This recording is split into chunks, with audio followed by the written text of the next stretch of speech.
오늘 말씀은 여러분 그러므로로 시작됩니다. 그러므로. 그러므로는 앞의 내용이 뒤의 내용의 이유나 원인이 될 때 사용됩니다.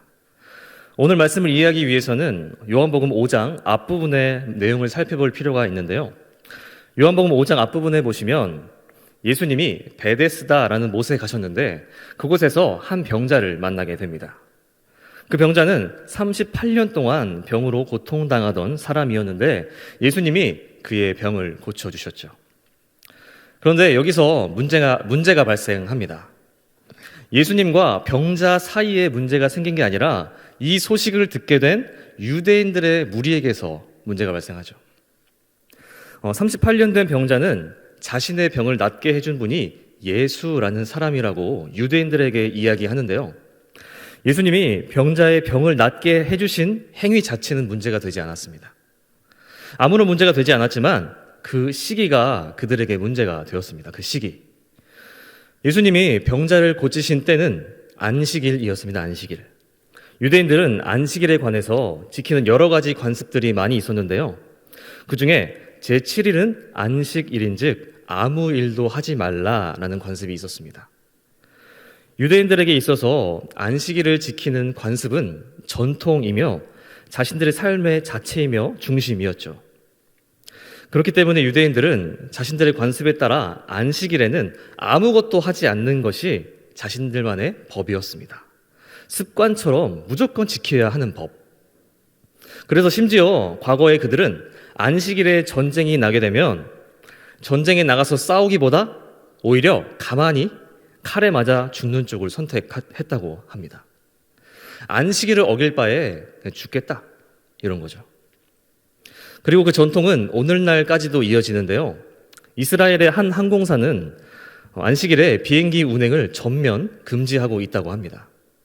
이러한 전통과 역사를 가지고 있는 유대인들의 눈에 안식일에 사람을 고치며 일하시는 예수님의 모습이 어떻게 보였겠어요? 안식일을 거룩히 지켜도 모자랄 판에 예수라는 사람은 안식일을 관습대로 지키기는커녕 관습을 무시한 행동을 하게 된 것입니다. 유대인들에게 있어서 이 일은 용서할 수 없는 일이었고 그리고 그들의 눈에 예수님은 눈의 가시 같은 존재가 된 것이죠. 그리고 오늘 말씀이 이어지는 겁니다. 16절 말씀입니다. 그러므로 안식일에 이러한 일을 행하신다 하여 유대인들이 예수를 박해하게 된지라. 안식일에 예수님이 사람을 고치신 일 때문에 유대인들은 예수님을 싫어했고 그에 멈추지 않고 그들은 예수님을 박해하게 됩니다. 여러분 제가 유년부 전도사로 섬기고 있는데요. 초등학생 친구들한테는 박해라는 단어를 설명할 때 그냥 간단하게 그냥 심하게 괴롭혔다 이 정도로 이야기하는데 성경에서 이야기하는 박해의 정확한 표현이 뭐냐면 노예를 잡기 위해 개를 보내 추격하게 한다라는 의미를 담고 있습니다. 유대인들은 눈의 가시 같은 존재인 예수님을 계속해서 쫓아다닙니다. 스토킹하는 거죠. 예수님이 어딜 가든지 어느 곳에 있든지 계속 쫓아다닙니다. 멀리서 쳐다만 보고 있어도 무섭고 피곤할 텐데 유대인들은 자신들의 힘과 권력으로 예수님을 찍어 누르려고 하는 거죠. 말 그대로 못 살게 구는 겁니다. 이러한 유대인들의 행태에 예수님이 말씀하십니다. 17절 말씀입니다. 예수께서 그들에게 이르시되 내 아버지께서 이제까지 일하시니 나도 일한다 하시매. 아버지가 일하셔서 나도 일하는데 너희가 뭔 상관이냐? 내가 하는 모든 일은 정당하다라는 것이냐? 예수님은 이 말을 통해서 자신의 일이 정당하다는 것과 그리고 자신은 하나님의 아들임을 분명하게 말씀하고 계시면서 안식일에 아무것도 하지 않는 것이 정녕 하나님이 원하시는 일이냐? 무조건 아무것도 안 하는 것이 율법을 바로 알고 제대로 지키는 것이 맞느냐라며 이들을 교훈하시는 거예요.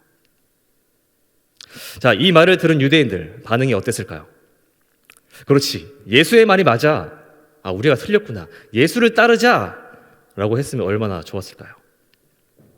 안 그래도 예수님을 박해하고자 하는 마음이 불타고 있었을 텐데 그 불타는 마음에 기름이 부어지는 격이 됩니다.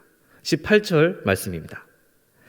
유대인들이 이로 말미암아 더욱 예수를 죽이고자 하니 이는 안식일을 범할 뿐만 아니라 하나님을 자기의 친아버지라 하여 자기를 하나님과 동등으로 삼으심이러라.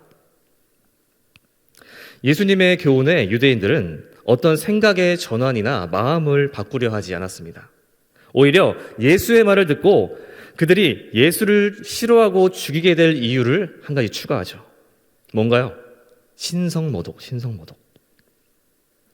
예수님이 하나님을 내 아버지라고 한 부분을 유대인들은 그냥 지나칠 수가 없었습니다.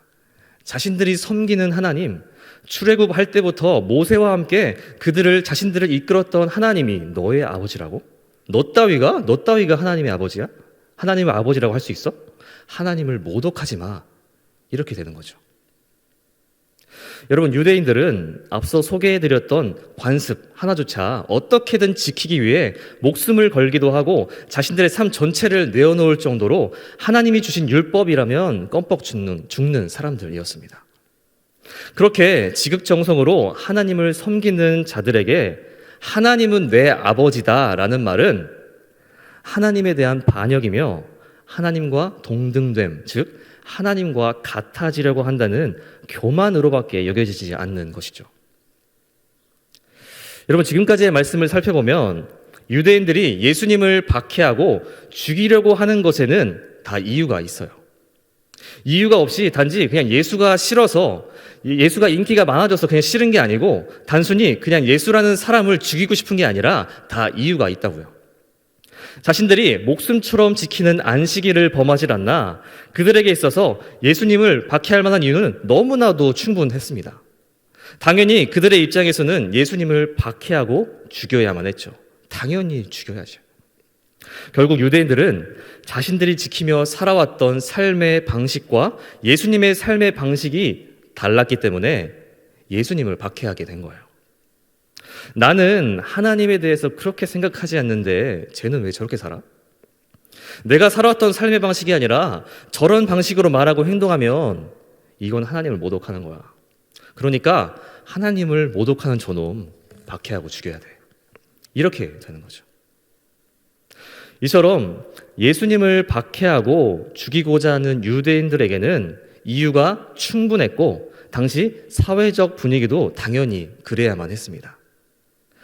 그런데 여러분, 여기서 문제가 뭐냐면 하나님은 그게 정답이다라고 하지 않으셨는데 유대인들은 하나님의 의견은 중요하지 않고 자신들이 세워둔 어떤 전통과 관습에 물들어서 자신만의 기준, 어떤 잣대를 가지고 판단하고 있는 게 문제예요. 그들이 예수를 죽이고자 하는 이유는 너무나도 충분했지만 그 이유가 내 생각에 너는 하나님을 모독했어 가 되는 거죠. 내 생각에 하나님이 그건 싫어하실 것 같아. 내 생각에 그건 해야 할 것 같아. 그건 하지 말아야 할 것 같아가 되는 거죠. 하나님은 아무 말씀 안 하시고 가만히 계시는데 내 마음대로 행동하고 생각해서 그렇게 하는 거예요. 어느덧 내 안에 내가 살아온 습관, 내 방식들이 굳어져서 내가 하는 방식들이 옳다고 여겨지니까 그 외의 방식과 생각들이 다른 게 아니라 틀리다고 여겨지는 겁니다. 여러분, 구약의 바벨탑을 알고 계시죠? 바벨탑. 창세기 11장에 보면 바벨탑에 대한 이야기가 나옵니다. 온 땅의 언어가 하나였을 때 사람들이 이야기합니다. 우리가 하늘에 닿도록 탑을 쌓고 우리 이름을 내고 흩어짐을 면하자. 이들이 탑을 쌓는 이유가 뭔가요? 하나님이 아닌 자신들의 이름을 내기 위해 하나님과 같은 위치에 있기 위해서였죠. 하나님과 같이 되기 위해. 그래서 하나님은 그들이 탑을 짓지 못하도록 언어를 흩으셨고 사람들 또한 흩어지게 됩니다. 여러분, 이처럼 바벨탑 사건은 인간의 교만의 끝이라고 할 수 있어요. 하나님은 무시하고 자신들이 하나님과 같이 되기 위해, 신이 되기 위해 했던 가장 교만했던 사건, 그것이 바벨탑 사건입니다. 그런데 여러분, 사람들의 마음속에도 이러한 바벨탑들이 있습니다. 오늘 말씀 속에 예수를 박해하는 유대인들이 바벨탑을 지었던 사람들과 다른 점이 무엇인가요? 하나님의 뜻을 무시하고 하나님처럼 되기 위해 탑을 쌓았던 사람들, 또 하나님의 뜻을 무시하고 자신들의 생각이 옳다고 여기며 자신만의 탑을 쌓아 예수를 박해하는 유대인들, 무엇이 다른가요? 너무나도 똑같지 않습니까? 그런데 이 둘이 좀 다른 것이 있다면 무엇이냐면, 쌓여있는 눈에 보이는 바벨탑은 하나님이 친히 언어를 흩으셔서 무너지게 하셨지만, 사람 마음속에 있는 이 탑, 바벨탑은 그렇게 쉽게 무너지지 않는다는 거예요. 유대인들은 자신 안에 전통이라는, 또 율법이라는 탑을 쌓아놓고는 아무도 건드리지 못하게 하고 있는 거죠. 사람은 당연하고 하나님도 건드리지 못하게 해요. 그렇게 세워진 자신만의 마음에 탑이 있으니까, 누구도 무너뜨리지 못하니까 하나님의 아들 예수가 눈앞에 있는데도 알아보지 못하잖아요. 신성 모독은 무슨, 내 탑에 흠집이 날 것 같으니까, 내가 공들여 세운 탑에 손댈 것 같으니까 예수가 안 입고 온 거예요. 그래서 예수를 박해하고 죽이고 싶은 거죠. 여러분, 우리에게도 이와 같은 모습이 있지는 않나요? 그 어느 누가 내 안에 탑이 없다고 자신할 수 있겠어요? 우리 가정이 살아온 방식, 태어나서 지금까지 내가 살아온 방식과 나만의 규칙들이 얼마나 많이 있습니까? 그게 나쁘다는 게 아니에요. 그게 나쁘다는 게 아니라, 유대인들처럼 나만의 규칙, 나만의 방식, 나의 신앙을 기준으로 남들을 정죄하는 게 잘못됐다는 거죠. 저를 포함해서 우리가 남들을 얼마나 정죄하며 사는지, 사람마다의 규칙과 방식, 그리고 신앙이 다른데 그것을 인정하지 않는 모습들이 너무나도 많이 있습니다. 그런데 여러분, 그러한 삶을 살다 보면 결국 손해는 자신이 본다는 것을 알고 계시나요? 그런 신앙은 결국 나의 눈까지 가리게 되고, 앞에서 일어나는 은혜와 섭리마저 보지 못하게 만들고 결국 은혜를 깎아먹게 돼요.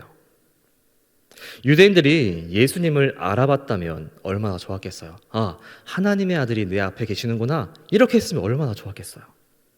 그런데 자신들의 기준에 눈이 가리워져서 예수님이 앞에 있는데도, 하나님의 아들이 앞에 있는데도 못 알아봐요.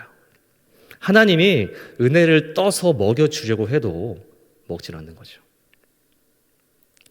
여러분, 나의 삶의 방식과 규칙, 신앙이 반드시 옳다고 하는 생각은 그 누구도 장담할 수 없어요. 내가 아무리 옳다고 한들 하나님이 그렇게 생각하지 않으신다면 그것은 옳은 신앙과 믿음이 아니에요.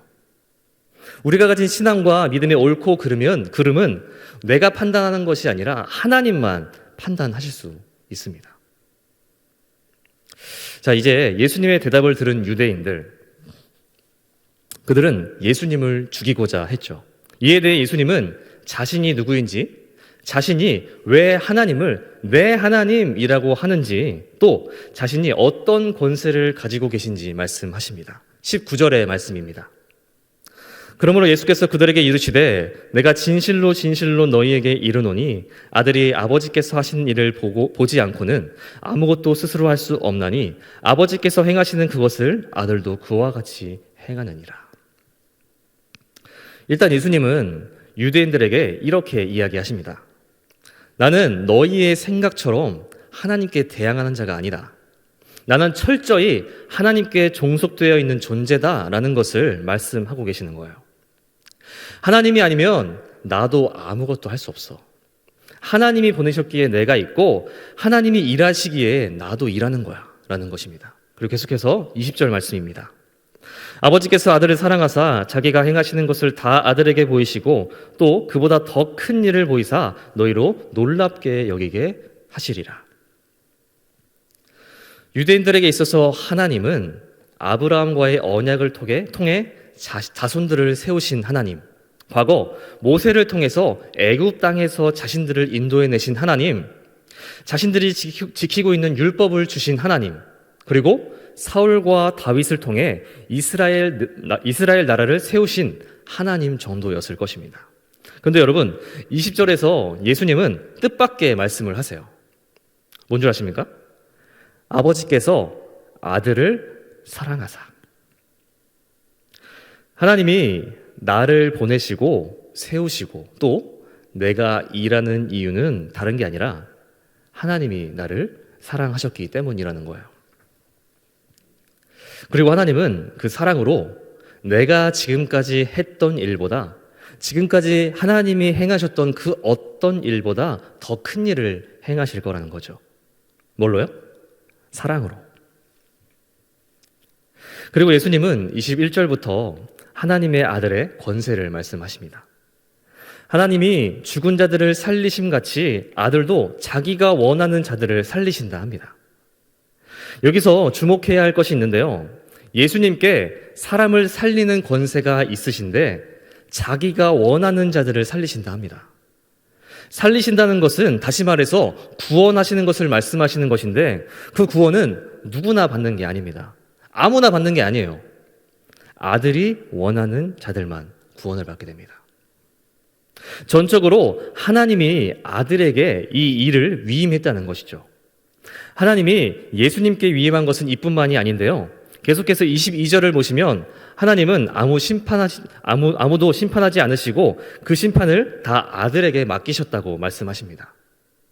사람을 살리시는 것도 심판하는 것도 하나님이 주신 예수님 자신의 권세라는 거예요. 근데요, 하나님이 예수님께 이러한 권세들을 주신 이유가 무엇인지 아십니까? 왜 주셨을까요? 23절에 그 이유가 나와 있습니다. 이는 모든 사람으로 아버지를 공경하는 것 같이 아들을 공경하게 하려 하심이라. 아들을 공경하지 아니하는 자는 그를 보내신 아버지도 공경하지 아니하느니라. 하나님이 예수님께 권세를 주신 이유가 뭐냐면 예수님을 통해 하나님을 보게 하기 위함입니다. 예수님을 공경하는 자라야 하나님을 공경할 수 있고 예수님을 하나님의 아들로서 인정해야 하나님이 누구인지 정말 제대로 알 수 있다는 것이죠. 결국 예수님의 권세를 보고 예수가 누구인지 알고 그가 하나님의 아들임을 인정해야 하나님을 올바로 알 수 있고 인정할 수 있다는 것입니다. 이 일을 위해서 하나님이 예수님께 권세를 주신 거죠. 사람을 살리실 권세, 또 사람을 심판하실 권세. 여러분, 사람을 살리는 권세, 심판하는 권세를 가지고 계신 예수님은 이러한 권세를 가지고 능력들을 보여주시면서 유대인들을 협박할 수도 있었고 말이 아니라 능력만으로도 하나님의 아들임을 증명할 수 있었을 것입니다. 그런데 예수님은 어떤 능력이나 자신의 권세로 그들을 휘어잡으려 하지 않았어요. 왜냐하면 그런 권세들만으로는 그들 안에 쌓인 탑을 무너뜨릴 수 없다는 것을 너무나도 잘 알고 계셨기 때문이죠. 권세들만으로는 사람을 변화시킬 수 없다는 것을 알고 계셨던 거예요. 그래서 예수님은 자신의 권세를 사용하기보다 그들이 진짜로 변할 수 있는 방법을 교훈하십니다. 그 방법이 24절에 나와 있습니다. 내가 진실로 진실로 너희에게 이르노니 내 말을 듣고 또 나 보내신 이를 믿는 자는 영생을 얻었고 심판에 이르지 아니하나니 사망에서 생명으로 옮겼느니라. 그 방법은 예수님의 말씀을 듣고 보내신 이, 즉 하나님을 믿는 것입니다. 예수님을 보내신 하나님을 믿는 것. 예수님을 인정하고 예수님을 통해 하나님을 믿는 자들만이 영생을 얻는다는 겁니다. 예수님은 어떤 권세를 사용하기보다 진리를 말씀하고 계신 거죠. 여러분, 예수님은 하나님의 아들로서 권세를, 너무나도 많은 권세를 가지고 계셨어요. 하나님이 그 아들에게 전적으로 맡기신 거죠. 사람을 살리는 권세, 또 심판하는 권세. 그리고 오늘 말씀에 다 나오진 않지만 이 외에도 예수님은 너무나도 많은 권세를 가지고 계셨습니다. 심지어 예수님은 마태복음 28장에서 하늘로 승천하시기 전에 이렇게 말씀하세요. 마태복음 28장 18절 말씀입니다. 예수께서 나와 말씀하여 이르시되 하늘과 땅의 모든 권세를 내게 주셨으니. 그렇습니다, 여러분. 예수님께는 모든 권세가 있었어요. 모든 권세. 예수님 그 자체가 하나님이셨으니까, 하나님이시니까 모든 권세를 가지고 계신 거예요. 그런데 여러분, 예수님에게 하늘과 땅의 모든 권세가 있었는데 예수님이 그 중에 가장 크게 사용하셨던 권세가 무엇인 줄 아시나요? 가장 많이, 가장 크게 사용하셨던 것은 바로 겸손과 사랑입니다. 어떤 능력을 행사하시는 것보다 겸손과 사랑을 가장 크게 사용하셨어요. 하늘에 계실 때부터 모든 능력과 모든 권세가 다 예수님의 것이었지만 예수님은 겸손하심으로 우리를 사랑하심으로 능력과 권세를 다 내려놓고 이 땅 위에 오셨어요. 그리고 십자가에 죽기까지 하나님께 순종하심으로 친히 사랑을 실천하시고 우리에게 보여주셨죠. 왜냐하면 사람을 변화시키고 거듭나게 하는 것은 눈에 보이는 어떤 능력이나 권세가 아니라 사랑이라는 것을 너무나도 잘 알고 계셨기 때문이에요. 여러분, 눈에 보이는 바벨탑은 우리가 물리적으로 무너뜨릴 수 있기 때문에 무너뜨리려 한다면 수단과 방법을 가리지 않고 무너뜨릴 수 있는 방법이 너무나도 많지만 눈에 보이지 않는 마음속에 쌓인 탑은 무너뜨릴 수가 없어요. 그 어떤 권세와 능력으로도 무너뜨릴 수 없는 것이 마음에 세워진 바벨탑이에요. 그런데 딱 하나 그것을 무너뜨릴 수 있는 것이 있는데 그것이 바로 사랑이라는 거예요. 사랑. 그래서 예수님은 능력과 권세를 모두 내려놓고 우리를 구원하기 위해 십자가에 달려 돌아가신 것 아닐까요? 여러분 가운데 예수님의 어떤 권세나 능력으로 변화되어 이 자리에 계신 분이 계십니까? 계셔도 손 들지 마세요. 우리 모두가 다 하나님의 사랑 때문에, 예수님의 사랑 때문에, 그 사랑을 경험했기 때문에 이 자리에 있는 것 아닌가요? 우리 모두는 우리를 너무나 사랑하신 하나님의 은혜에 감사하여 이 자리에 나와 있는 거죠.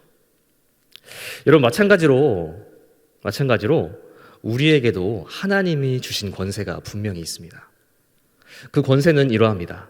요한복음 1장 12절의 말씀입니다. 영접하는 자, 곧 그 이름을 믿는 자들에게는 하나님의 자녀가 되는 권세를 주셨으니. 하나님을 영접하는 모든 자들에게, 모든 사람들에게 하나님의 자녀가 되는 권세를 주셨다고 말씀합니다. 여러분들은 이미 하나님의 자녀로서 권세를 누리고 있는 사람들이에요. 그렇다면 저와 여러분은 그 권세를 어떻게 사용하고 계신가요? 하나님의 자녀된 권세를 어떻게 사용하고 계세요? 예수님은 자신의 권세를 겸손하며 사랑하는 것에 쏟으셨습니다. 그 이유는 우리를 구원하기 위함이었고 그것을 넘어서 우리 또한 하나님의 자녀로서 겸손하고 사랑하며 살라는 데 있을 것입니다. 우리가 그러한 섬김과 사랑을 받았다면, 자녀 되었다면 우리 또한 그런 사랑과 겸손함을 실천하며 살아야 하지 않을까요? 여러분, 제가 올해 이렇게 민 목사님과 함께 청년부를 섬기게 되면서 도대체 어떤 사역을 해야 될까 너무나도 고민이 많았습니다. 내가 누구라고 지금 이렇게 나이도 다 비슷한 것 같은데 내가 누구를 가르치고 또 누구를 양육해야 될까 너무나도 고민이 많았어요. 지금도 고민이 너무 많아요. 근데 오늘 말씀을 준비하면서 하나님이 어떤 말씀을 주셨냐면, 어떤 마음을 주셨냐면 사랑하는 사역을 해야겠다라는 마음을 주셨습니다. 지금 말하면서도 약간 실수하는 거 아닌가라는 생각이 드는데, 예수님이 나에게 사랑을 쏟아주신 것처럼 올 한 해 제가 함께하고 있는 유년부에도 또 청년부에도 사랑을 좀 쏟아야겠다라는 생각이 있습니다. 그러면서 그동안 쏟지 않은 것에 대해서 회개하기도 했는데요. 어쨌든 여러분께 이 말씀을 드리는 이유는 여러분들 저와 함께 이러한 일에 동참하지 않으시겠습니까?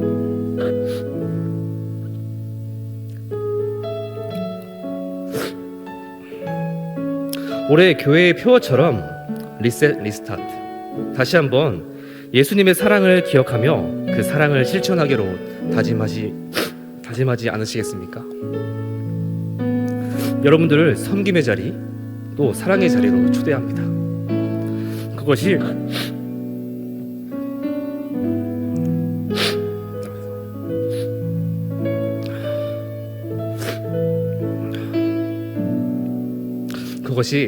나를 사랑하사 나를 위하여 자기 몸을 버리신 예수님을 믿는 믿음 안에서 사는 삶일 것입니다. 죄송합니다.